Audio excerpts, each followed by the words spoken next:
మన ప్రభువును రక్షకుడైన యేసుక్రీస్తు వారి అతి శ్రేష్టమైన నామున దేవుని పిల్లలైన మీ అందరికీ ప్రభు పేరిట వందనాలు తెలియజేస్తున్నాను.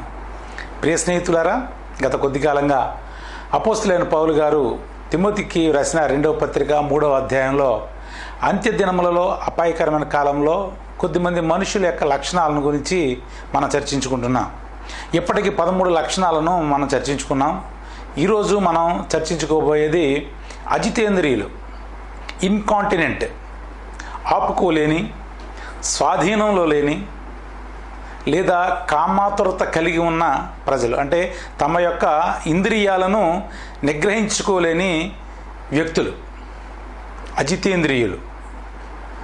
ఈ అజితేంద్రియులు, ఇన్కాంటినెంట్ అనే పదం గ్రీకు భాష నుంచి తీసుకోవడం జరిగింది. అక్రాసియా అనే పదం నుండి తీసుకోవడం జరిగింది. It is described as a lack of self confidence or the state of acting against one's judgement.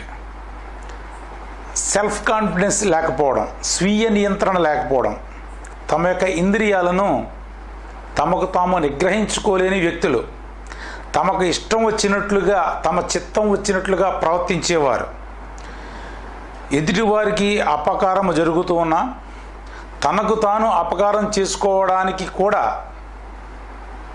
సిద్ధపడే మనస్తత్వం కలిగి ఉన్న వాళ్ళని అజితేంద్రియులు అంటారు. మనం చూస్తే దేవుని యొక్క విశ్వాసులుగా, యేసుక్రీస్తు వారి యందు రక్షణ పొందిన వారిగా, తిరిగి జన్మించిన వారిగా మన యొక్క ఇంద్రియ నిగ్రహం కలిగి ఉండాలని యేసుక్రీస్తు వారు తెలియజేస్తూ ఉన్నారు. మీకు పిరికి ఆత్మను ఇయ్యలేదు కానీ ఇంద్రియ నిగ్రహము కలిగిన ఆత్మను ఇస్తున్నాను అని చెప్పినట్లుగా మనం దేవుని వాక్యంలో చూస్తాం. అందుకనే పౌలు గారు గలతీయులకు రాస్తూ 5వ అధ్యాయం 17వ వచనంలో ఈ మాట చెప్తారు. శరీరము ఆత్మకును, ఆత్మ శరీరమునకును విరోధముగా అపేక్షించును. ఇవి ఒకదానికి ఒకటి వ్యతిరేకముగా ఉన్నవి గనుక మీరేమి చేయ నిశ్చయింతురో వాటిని చేయకుందురు. అంటే మన ఆత్మేమో దేవుని మార్గాల్లో నడుచుకోవాలని, అందరికీ ఉపకారులుగా ఉండాలని, సహోదరులను ప్రేమించాలని, వీలైనంత ఎక్కువగా సమాజానికి ఉపయోగపడాలని ఆత్మ అయితే వాంఛిస్తూ ఉంటుంది. నీతిమంతమైన జీవితం జీవించాలని, తనను తాను కంట్రోల్ చేసుకుని ముందుకు కొనసాగాలని తన జీవన ప్రయాణంలో ఆత్మ అయితే అనుకుంటూ ఉంటుంది. అయితే సామెత చెప్పినట్లుగా కన్ను వెళ్ళిన చోటకల్లా మనసు వెళ్ళకూడదు, మనసు వెళ్ళిన చోటకల్లా మనిషి వెళ్ళకూడదు అని చెప్పినట్లుగా ఈ అజితేంద్రియాల విషయంలోకి వచ్చేటప్పుడు ఏమవుతుందంటే, తమ ఆత్మ వద్దని చెప్పినప్పటికి కూడా తన శరీరాన్ని కంట్రోల్ చేసుకోలేక, తన ఇంద్రియాన్ని నిగ్రహించుకోలేక అది వెళ్ళమన్న చోటకల్లా వెళ్ళిపోతారు. శరీరం వెళ్ళమన్న చోటకల్లా వెళ్ళిపోతారు. శరీరం చేయమన్న ప్రతి చెడు పని చేయడానికి సిద్ధపడిపోతారు. ఇటువంటి వారికి దూరంగా ఉండమని అపోస్తలుడైన పౌలు గారు తిమోతికి రాస్తూ ఉన్నారు. అంత్య దినములలో అపాయకరమైన కాలములు వస్తాయి, అప్పుడు మనుషులు ఈ విధంగా ఉంటారు, అందులో అజితేంద్రియులు ఒకళ్ళు. అందుకని వాళ్లకు దూరంగా ఉండు తిమోతి అని వ్రాసి ఉంచారు. అప్పుడు ఆయన అపోస్తలుడైన పౌలు గారు తిమోతి గారికి వ్రాసినప్పటికీ కూడా ఇప్పుడు ఈ కాలంలో కూడా మనము అజితేంద్రియులకు దూరంగా ఉండాలి. అంతేకాదు, మనం అజితేంద్రియులుగా మారకూడదు.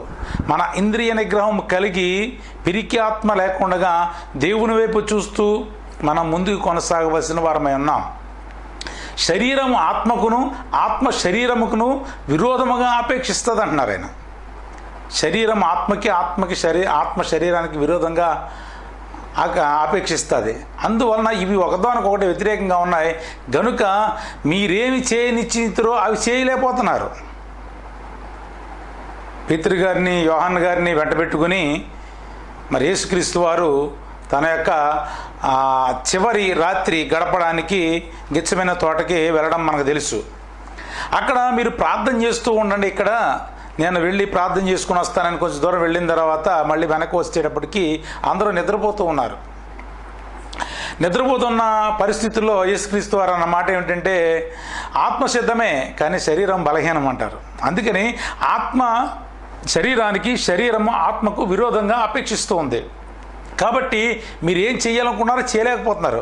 అందుకని మీ శరీరాన్ని అదుపులో ఉంచుకోండి. పౌలు గారు అంటారు కదా, నా శరీరాన్ని నలగగొట్టుకుంటున్నాను అంటాడు. నేను అందరికీ బోధించిన తర్వాత నేను భ్రష్టుని అయిపోతానేమని ఎప్పటికప్పుడు నా శరీరాన్ని నలగగొట్టుకుంటున్నాను అంటాడు. ఎందుకంటే అపుస్తుడైన పౌలు గారు కూడా అంత భక్తుడైనప్పటికీ దేవుని యొక్క మార్గాలను, దేవుని యొక్క సువార్తను మరి తన ప్రాణం పోయే వరకు విస్తరింపజేసిన వాడైనప్పటికీ కూడా తన శరీరం ఎక్కడ తన ఆత్మకు విరోధంగా ప్రవర్తిస్తూ ఉంటుందో, లేదా తన శరీరం ఎక్కడ పాపంలో పడిపోద్దో, తన ఆత్మను కూడా పాపంలో పడేస్తుందో అనే ఉద్దేశంతో, ఆ భయంతో ఎప్పటికప్పుడు నా శరీరాన్ని అలగొట్టుకుంటానంట. అందుకనే రోమీలకు రాసిన పత్రిక 7వ అధ్యాయము 15 నుంచి 19 వచనాల్లో, 15, 18, 19 వచనాలు ఈ విధంగా వ్రాస్తారు.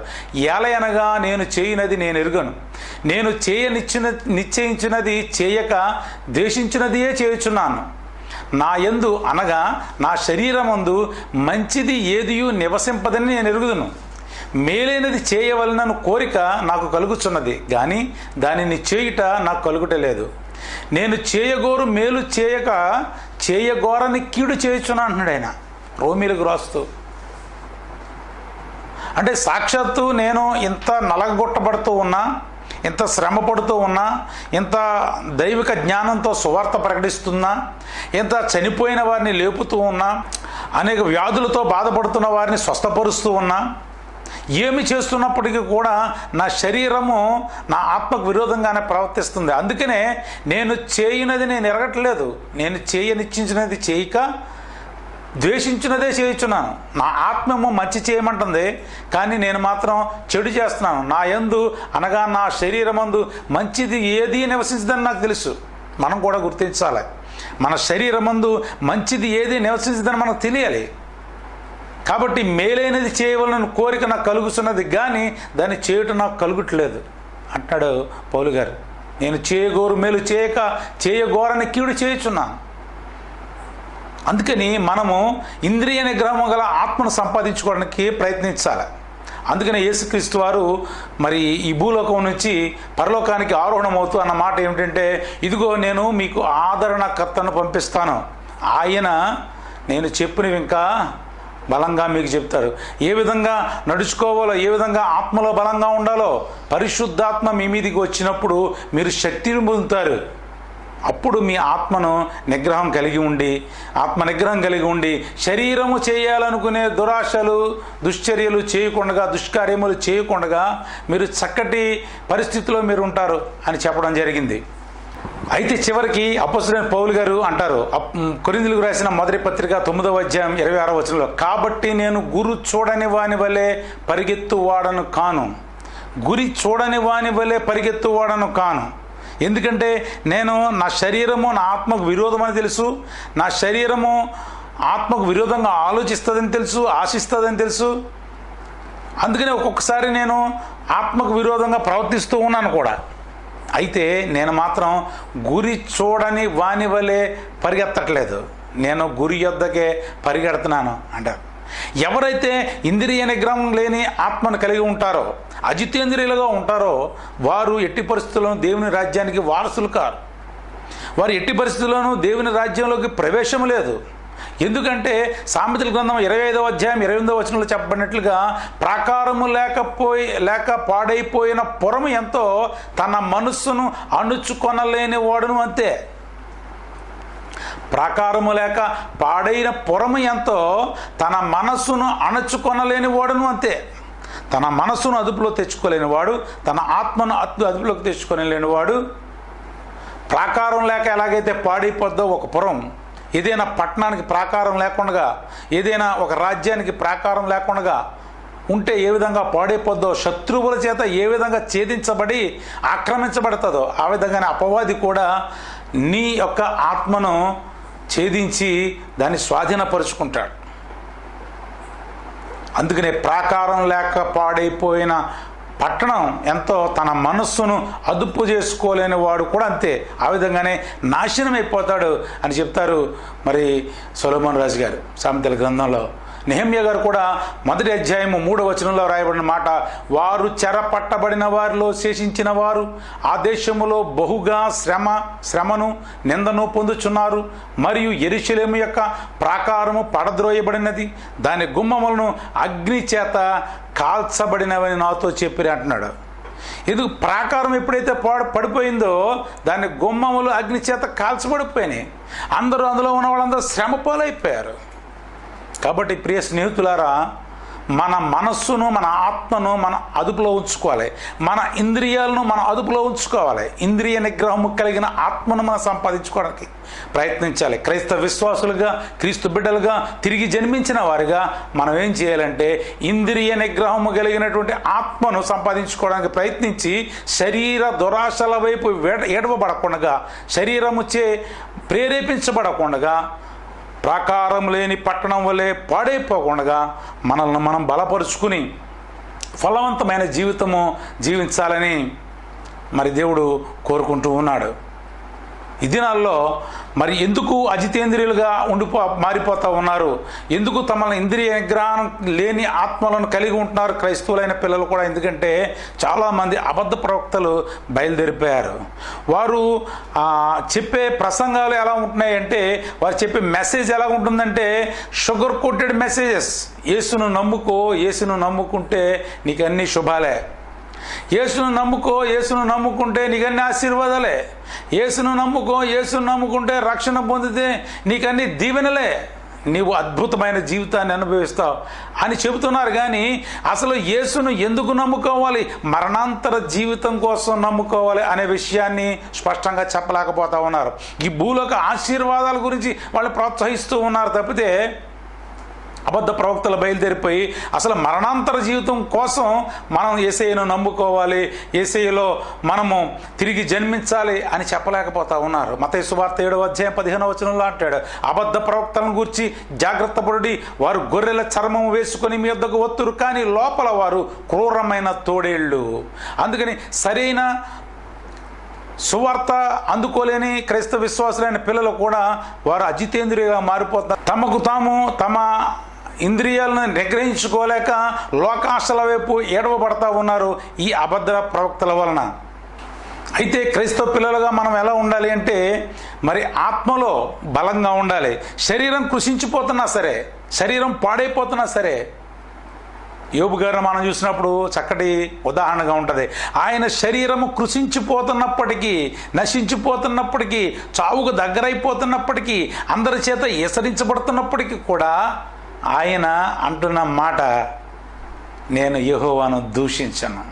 భార్య వచ్చి చెబుతా ఉంది, ఇంకెందుకు అయ్యా దేవుడు దేవుడు దేవుడు అంటున్నావు, నువ్వు ఆ దేవుడిని దూషించి మరణం అయిపో, ఈ వేదన నీకెందుకు అంటే దేవుడు ఇచ్చే ఆశీర్వాదాలను మాత్రమే మనం పొందుకుంటామా? ఆయన ఇచ్చే బాధను పొందడానికి మనము తగమా అని అడుగుతూ ఉన్నాడు. అందుకనే కొరింథీయులకు రాసిన 2వ పత్రిక 4వ అధ్యాయం 16వ వచనంలో అపోస్తలుడైన పౌలు గారు అంటున్నారు, కావున మేము అధైర్యపడము, మా బాహ్య పురుషుడు కృషించుచున్నాను, ఆంతర్య పురుషుడు దినము నూతన పరచబడుచున్నాడు. మన బాహ్య పురుషుడు కృషించిపోతున్నప్పటికీ కూడా, శరీరము కృషించిపోతున్నప్పటికీ, శరీరము నశించిపోతున్నప్పటికీ కూడా మనము ఆంతర్య పురుషుడు దినము నూతన పరచబడాలి. మన అంతరింద్రియంలో నూతన పరచబడాలి, మన ఆత్మ నూతన పరచబడుతూ ఉండాలి, మన ఆత్మ బలోపేతం అవుతూ ఉండాలి. ఇది క్రైస్తవ పిల్లలుగా మనకు కావాల్సింది. ప్రియ స్నేహితులారా, ప్రతి క్రైస్తవ విశ్వాసి పేతురు గారు రాసిన మొదటి పత్రిక 1వ అధ్యాయం 13, 14, 15, 16 వచనాల్లో రాయబడినట్లుగా, కాబట్టి మీ మనస్సు నడుము కట్టుకొని నిబ్బరమైన బుద్ధి గలవారై యేసుక్రీస్తు ప్రత్యక్షమైనప్పుడు మీకు తేబడు కృప విషయమే సంపూర్ణ నిరీక్షణ కలిగి ఉండుడి. నేను పరిశుద్ధుడనై ఉన్నాను గనుక మీరును పరిశుద్ధులై ఉండుడని వ్రాయబడి ఉన్నది. కాగా మీరు విధేయులకు పిల్లలై మీ పూర్వపు అజ్ఞాన దశలో మీకుండిన ఆశలను అనుసరించి ప్రవర్తింపక, మిమ్మును పిలిచినవాడు పరిశుద్ధుడై ఉన్న ప్రకారము మీరును సమస్త ప్రవర్తన యందు పరిశుద్ధులై ఉండుడే. ఈ అజితేంద్రియులో ఉన్నటువంటి ముఖ్యమైన లక్షణం ఏంటంటే వ్యభిచారము, కామాతురత కలిగి ఉంటారు ఎక్కువ. కామాతురత కలిగి ఉండి తన శరీరాన్ని నాశనం చేసుకోవడానికి సిద్ధపడుతూ ఉంటారు. ఎదుటి వారి జీవితాలను నాశనం చేయడానికి ఇష్టపడుతూ ఉంటారు.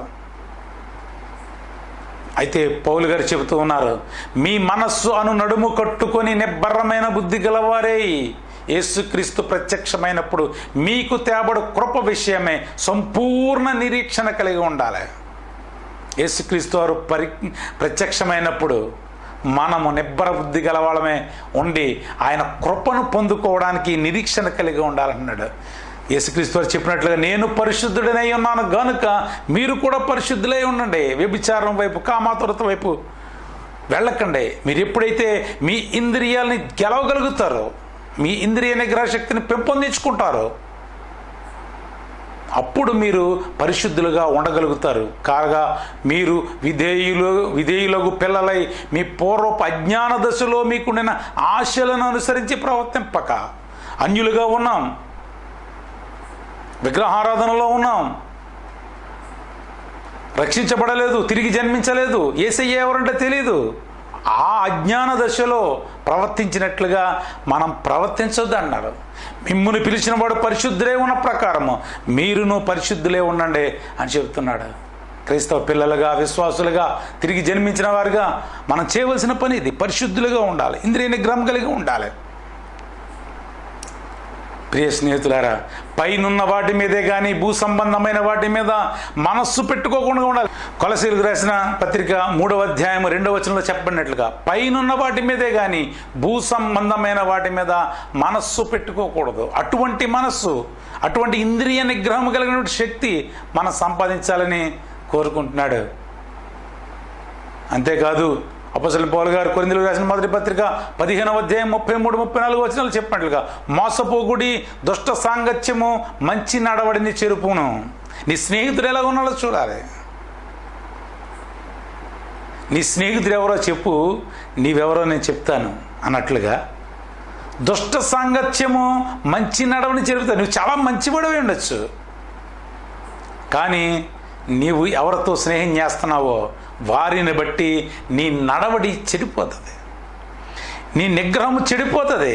అబ్బో ఇది మంచిది, ఇది రుచికరమైనది, కన్నులకు ఇంపైనది అని చెబుతాడు స్నేహితుడు. మొన్ననే ఫ్రెండ్షిప్ డే చేసుకున్నాం, స్నేహితుల రోజు ఆర్భాటంగా చేసుకున్నాం. అయితే నీ స్నేహితుడు ఎవరు? నీ స్నేహితుడు ఎటువంటి వాడు? దుష్ట సాంగత్యం చేస్తున్నావా, మంచి సాంగత్యం చేస్తున్నావా? దుష్ట సాంగత్యము మంచి నడవడిని చెరుపుతుందట. నీతి ప్రవర్తన గలవారే మేల్కొని పాపము చేయకుడి, దేవుని గూర్చిన జ్ఞానము కొందరికి లేదు, మీకు సిగ్గు కలుగుటకే ఇట్లు చెబుతున్నాను. పౌలు గారు చెబుతున్నారు. క్రైస్తవ సమాజమా, విశ్వాస కూటమి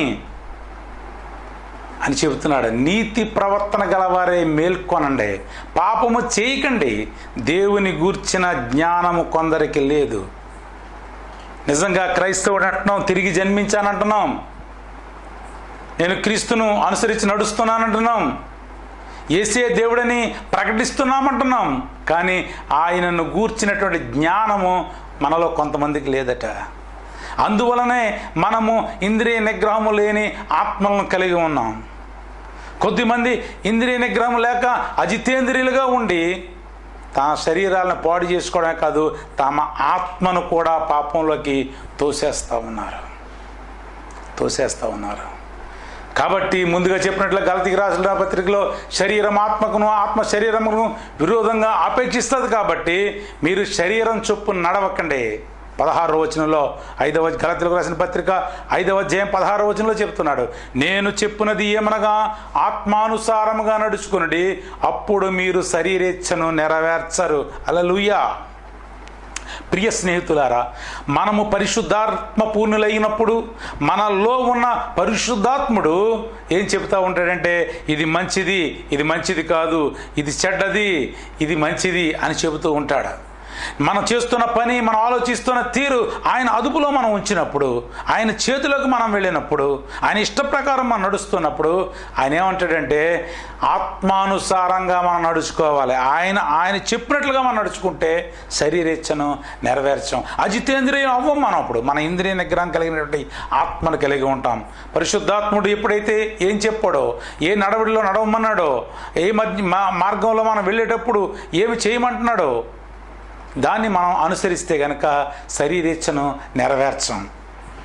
గలతీయులకు రాసిన పత్రిక 5వ అధ్యాయం 22-23 వచనాల్లో అయితే ఆత్మఫలమేమనగా ప్రేమ, సంతోషము, సమాధానము, దీర్ఘశాంతము, దయాళుత్వము, మంచితనము, విశ్వాసము, సాత్వికము, ఆశా నిగ్రహము, ఇట్టి వాటికి విరోధమైనది నియమము ఏదీ లేదు. ఎవరైతే ఇంద్రియ నిగ్రహం కలిగి ఉన్నారో వాళ్ళలో ఏముంటుందంటే ప్రేమ, సంతోషము, సమాధానము, దీర్ఘశాంతము, దయాళుత్వము, మంచితనము, విశ్వాసము, సాత్వికము, ఆశా నిగ్రహం ఉంటుంది.